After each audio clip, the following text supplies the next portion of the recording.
was going to do is sit next to my computer and have a window up, but that's not really my jam. You know, it's kind of awkward to film like that.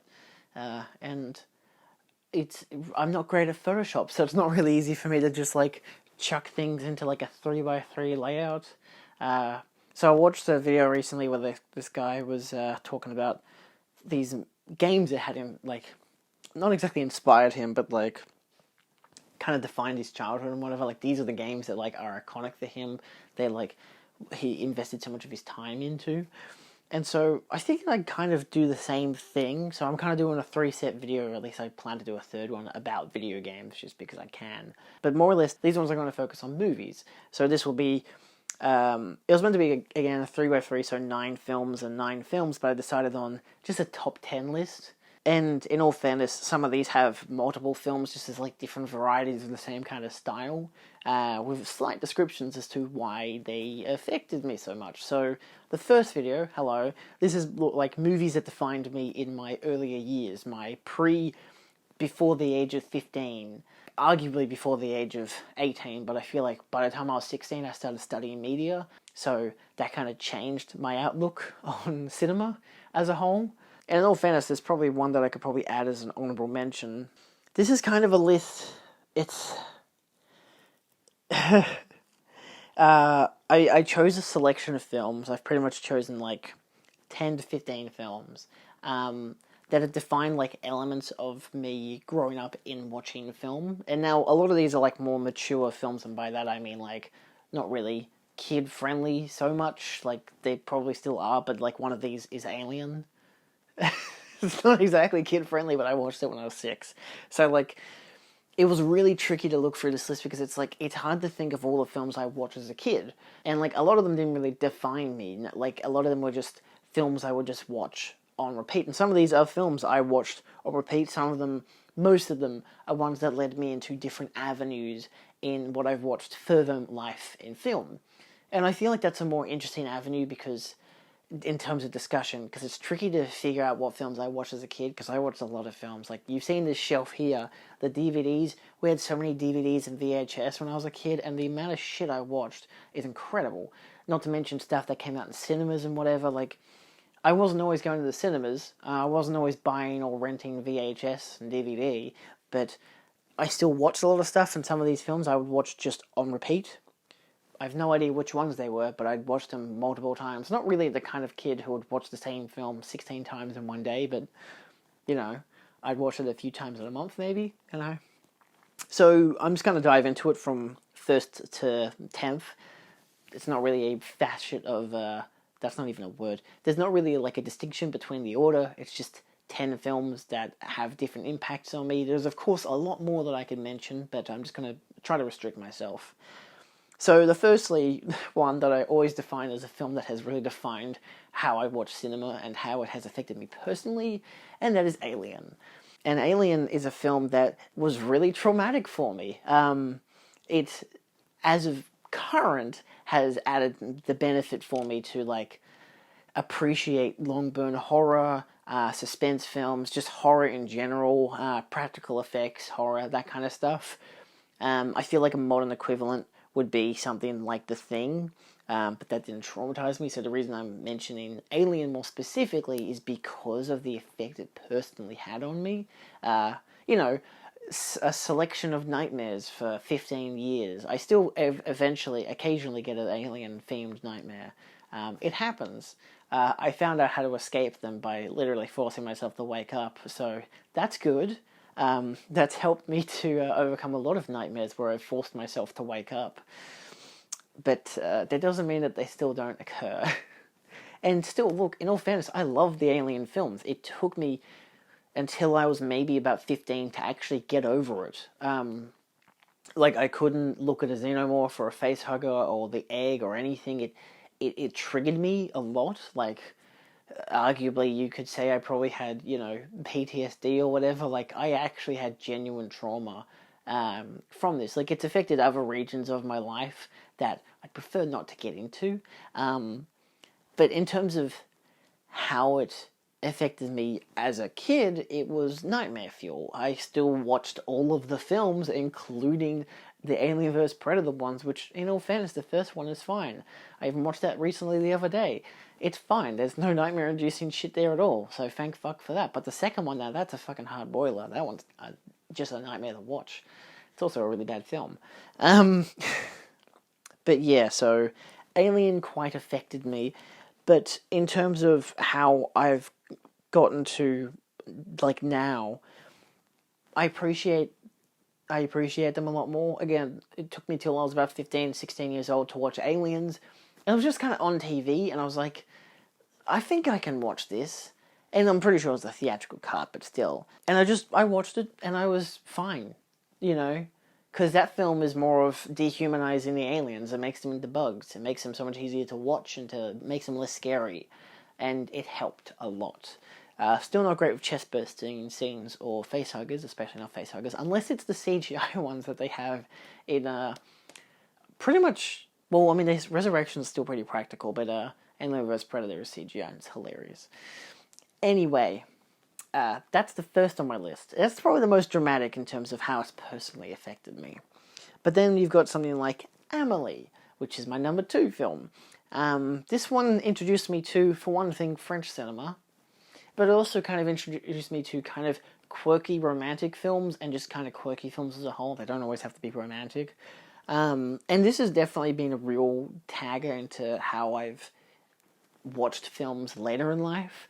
I know I'm only 22. I'm almost 23, mind you, but still, I've got a long way to go in terms of watching other films.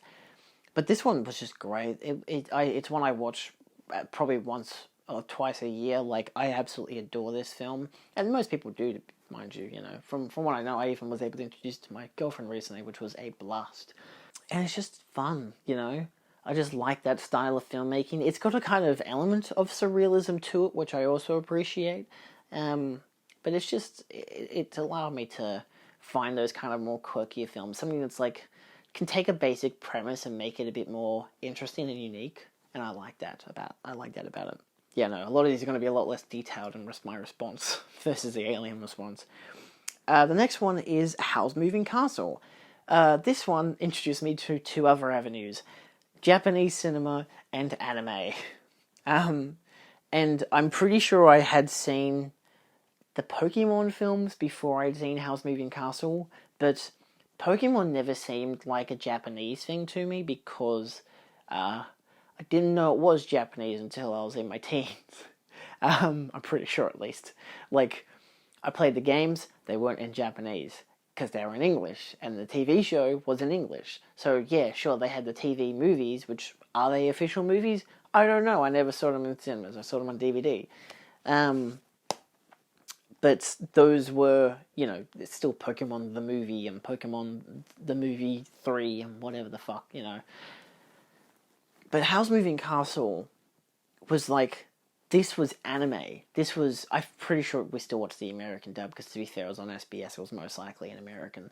But like, the animation style was something unique. I'd never seen anything like it before, and it was my first proper anime Japanese film. And of course, I've since watched a lot more Japanese cartoons and anime in general, both as TV shows and as movies and whatever. You know, we all had our weeb phase in high school. I wasn't that big of one, but I still enjoyed the casual anime every now and again. I still do. I'm not a hardcore anime fan, though, so, you know, it is what it is.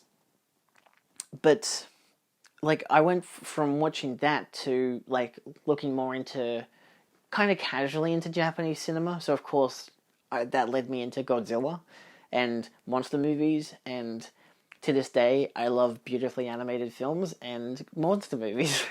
You know, so Howl's Moving Castle was my gateway drug into Japanese cinema and to, you know, monster movies. I mean, to be fair, that castle's a fucking monster, so, you know. Not really, but, you know. The next one I have is, it's a 2-tag team. Initially, I had written Sky High, because it was a film that I watched so much as a kid. I still like it to this day, not as much as I used to, obviously, because as a kid you love everything, usually. But also because of the tired nature of, it's more of a kids-angled film, but also, you know, just superhero films in general. You know, I'm a bit tired of that genre. But I also added in the 2003 film Hulk, because despite not understanding it pretty much at all when I was a kid, and still being scared of those giant mutant dogs, the visual style to it, fucking beautiful. I love the visual style of it, and it's a film that, of the two, I appreciate a lot more for its artistic value versus Sky High. Sky High is like a kind of a cult classic in a way. It's iconic for the people who grew up with it. Most other people probably wouldn't give a shit. But like Hulk was like a big thing, you know, a big superhero film just after Sam Raimi's Spider-Man you know, but took comics to a different level, like comic book adaptations to a different level, which a lot of people hate the film. They don't like the visual expressions or this kind of stuff. They think it's dumb. I love it. I absolutely adore the film. And it's kind of, it has led me obviously into the kind of superhero films and action films I can enjoy these days. Like, I can enjoy even the mundane ones, but like, I like ones that can be visually expressive, that can be have expressive characters. Like Sky High has some very fun characters and some different, you know, like random ass superpowers, which is fun. It also has Bruce Campbell. You know, I would pretty much put the Spider-Man trilogy on par with this list as well, realistically. If we're just going to go into a superhero genre, then this is kind of the stuff that I grew up on and I loved as a kid. But yeah, I really like that Hulk movie. It's just expressive and fun action / superhero films. Because, of course, I appeal to that more as a kid. I feel bad for putting superhero films into stuff that I liked as a kid, but fuck it. I watched so many superhero films as a kid and TV shows. Like, there were so many great movies and TV shows when I was a kid, which now I look at them like they're mostly shit now. Like, the only ones I can stand to watch is the Spider-Man trilogy and Hulk. Sky High I can still watch. I can't really watch that much of X-Men anymore. The second one's still pretty good, but the rest of them are pretty bleh. I have them all, but still. And yeah, it's there are a lot of films like Daredevil and stuff, but just no. Anyway, number 5, we have the classic adventure narrative film. This being Raiders of the Lost Ark and Star Wars, because I loved Indiana Jones and Star Wars as a kid. Why wouldn't I? I had all of the Indiana Jones TV show, as well as all of the movies, and same as Star Wars. And I grew up when the prequels were being released, as I was born in 98, so they'd already started being released and whatnot, so I was watching them on DVD when they were released, and it was fun. And I loved the prequels, and I loved The Phantom Menace, because Jar Jar Binks was hilarious. Oh, how the times have changed. Nevertheless, it's more of that, I still love that, just the adventure action film. Obviously there's a lot more, fancier references I could probably go with, something like Princess Bride, for example, but because Star Wars and Indiana Jones were the films I watched as a kid, that's the stuff that stuck with me now. I still obviously watch them, got the 4K remasters and everything like that, but yeah, they're just films that I really appreciate. Like, I know there's a lot less debate when it comes to Indiana Jones, but a lot more debate when it comes to Star Wars these days, which has really ruined Star Wars for me. I still like watching The Mandalorian and stuff. That feels like classic Star Wars, but in the element of it's because it's ripping off other things that are better than it. like The Mandalorian is ripping off samurai films and westerns. Good. That's what Star Wars did when it first came out. It was ripping off shit like Flash Gordon and other sci-fi serials and Western adventures, you know, because it knew what it was. It was doing that, but making it space instead, and it was cool. And as a kid, you got robots, you got space aliens, it's got laser fights. It's great because I'm a kid and I love it. And even now, I still enjoy watching them.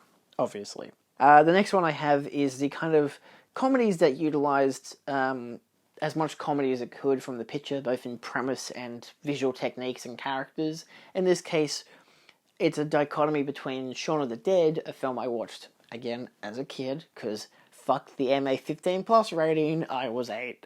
Actually, I was probably 9. I don't know, when did Hot Fuzz come out? I pretty much watched Shaun of the Dead the year that Hot Fuzz came out.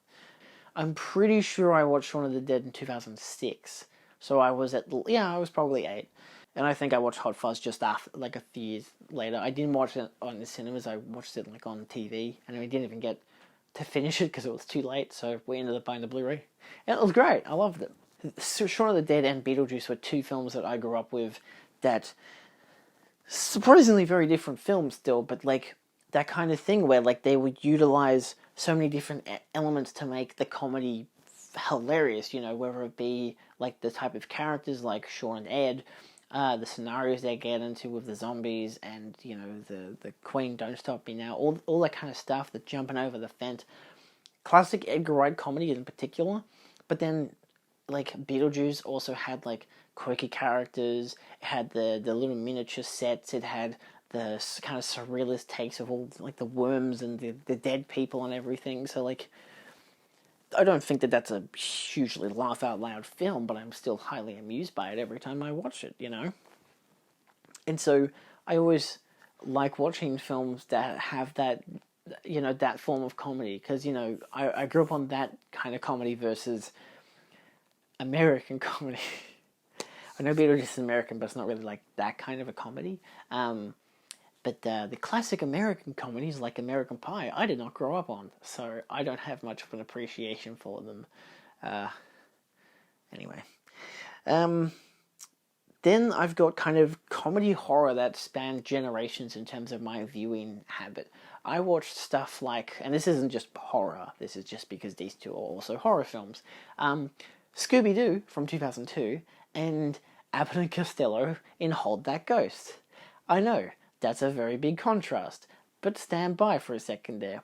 Scooby-Doo, as well as the TV series and a lot of the animated films, like the Alien Invasion one in particular, stuff that I grew up on. I didn't watch Zombie Island till like 3 weeks ago. How insane is that? It's a good film. It is exactly like the 2002 film is exactly a remake of it, but you know, it is what it is.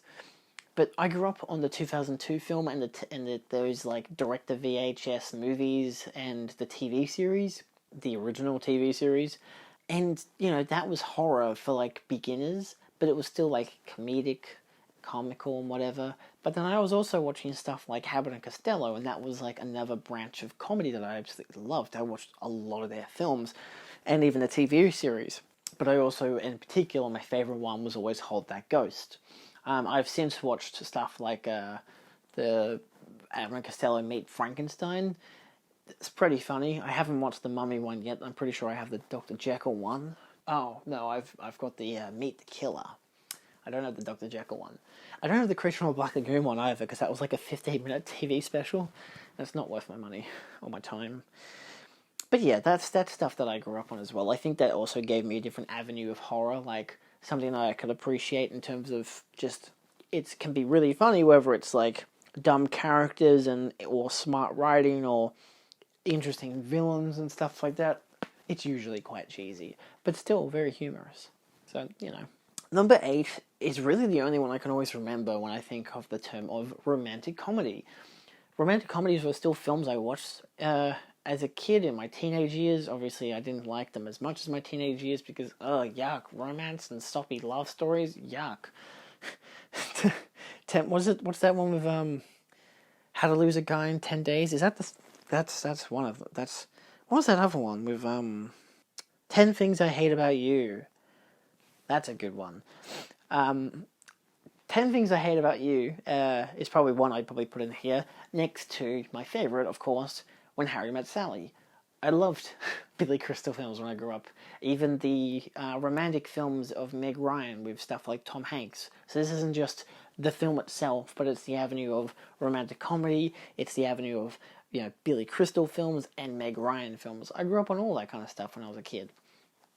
And even now I still watch them every now and again from time to time. It's trying to get into other stuff, but, you know, it's hard to find good romantic comedies these days. The best I've been able to find is actually going to be in my next video, which is one that's less romantic comedy, more of how they use character and dialogue. But we'll get into that next time. But yeah, it's just nice, you know.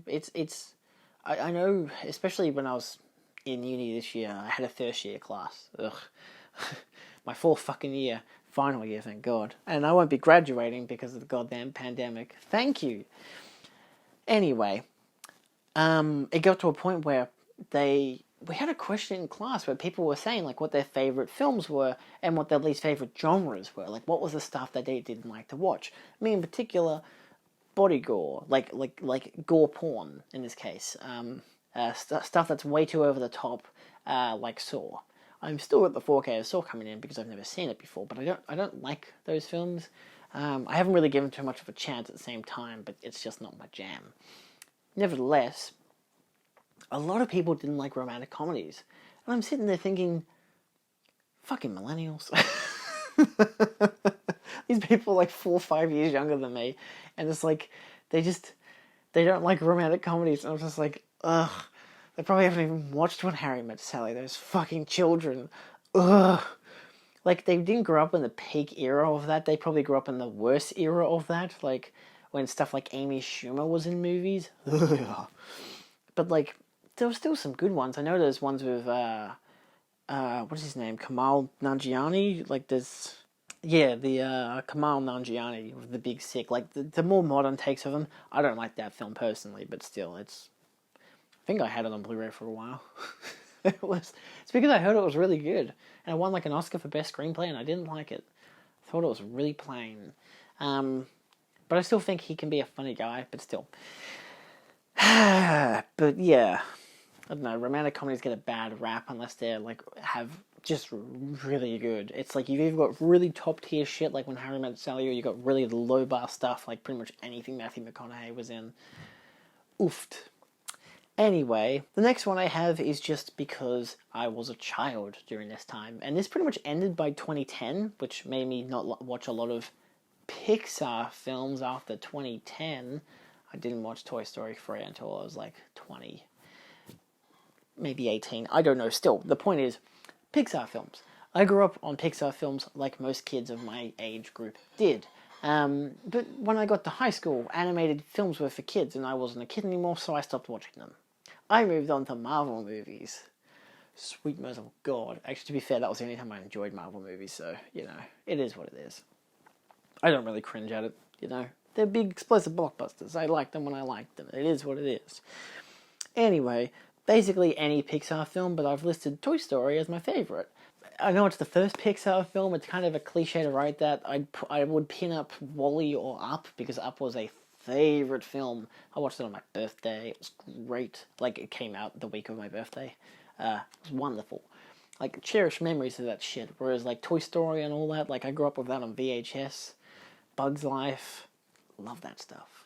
It's just fun stuff. There's still really good films that hold up quite well. I know the animation isn't as fantastic as it used to be. I know those human characters in Toy Story look fucking horrifying. But nevertheless, still good shit. And look, I can't criticize Pixar films that much. Like, there are obviously the bad ones, like Cars 2 and pretty much anything that's recently come out in the past couple of years. You know, Coco is still pretty good. Luca wasn't bad, you know. But they hit their stride, and unfortunately, because of nostalgia and how fucking good their films used to be, especially from like 2000, maybe 2005 to 2010, they had like a peak of really good films that were like beautifully animated and were just really good stories overall that anyone could enjoy. And it got to the point where nowadays people can't enjoy them anymore. At least I think people still can. I don't know if I can really enjoy a Pixar film anymore. You know, it's hard to enjoy Pixar films these days. I still liked Toy Story 4, but for the most part it's kind of tricky now. Like, I liked Luca. I wasn't in love with it. I hadn't forgotten that I'd watched it. There was so much adverts that kept reminding me that I'd watched it, but I was like, okay, cool, but like, I don't know. I think I gotta give myself a break from Pixar films as well. Give myself a few years and then go back to them and be like, oh shit, these Pixar films are pretty good. But I'm pretty sure upon rewatch I'd like quite a lot of them. Not all, but a lot. Some. Anything. It's the stuff that's like post 2013, I think. I'm pretty icky on. I like Coco though. I'm not in love with it. My girlfriend loves it. It's her favourite film. But yeah. I don't know. And the last one, and this is more of like, got me into different styles of reading and writing and kind of different avenues of films and just dressing up. A series of unfortunate events. One of my favourite films as a kid, one that I would watch every fucking year. This one kind of introduced me to black comedy in a way. You got your Jim Carrey stuff as well, yeah. But, you know, I had read the first 3 books, watched the film, didn't get to read the rest of the books till I was in high school, and they're very much still for children. It's a lot of over-explaining stuff like that, very basic stuff, like recapping the past 3 books, recapping the past 4 books, and so on and so forth. It's like, I get it, I've just read that, let's move on. But it's because kids don't remember that kind of shit, and they wouldn't care. And I really adored this film. I still do. And it's tricky to watch it. Now, like, I watched like the TV series that they had on Netflix, which it landed, I think, a bit better than the film. I don't know. It's always been one that's tricky because there are so many polar opposites that the film has versus the TV show. Like, the film, I prefer the cast and the style that they went for, whereas the TV show, you got the whole story. But Neil Patrick Harris was also really good, but I didn't like all of the cast. I didn't like how they directed some of the stuff, and some of the actors just weren't, like, again, the child actors. I was alright. I was tepid on. But, you know, I still like the aesthetic, and I like that I was finally able to see the whole entire book series brought to life. As, you know, each book was a 2-episode thing, which was great.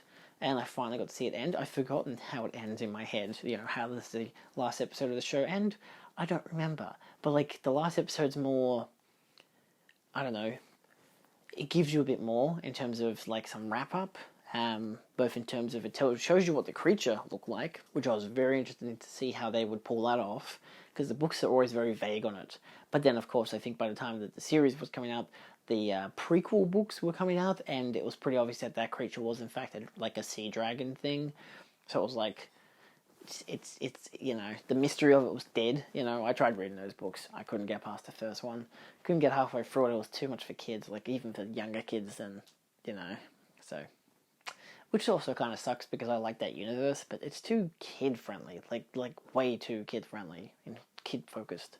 But yeah, that was, like, something that, like, introduced me to different elements of, like, puzzles and mysteries and stuff like that. So I got into stuff like Sherlock Holmes, and just a whole avenue of stuff. You got like deep mythos from, like, you know, legendary Pokemon and Pokemon to H.P. Lovecraft. So in terms of how that's affected me long term, I like a lot more stuff now. I like stuff like Dagon. I like stuff like, you know, deeper mysteries in Pokemon, you know. Even if I don't play the games, I'll, you know, watch videos on YouTube talking about it.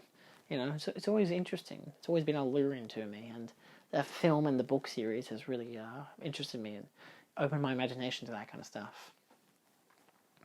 So yeah, I'm getting thirsty now, so I'm going to see you next time, and then I'm going to make another video where I talk about the films that have like influenced me post 2016. So once I started studying media and communications. Anyway, thank you so much for watching. I'll see you next time. If you have films that have, you know, whether they were childhood favourites or stuff that's affected you since then, you know, whether it's gotten into different avenues of filmmaking or just art or literature or whatever, then comment down below. See you next time. Adios.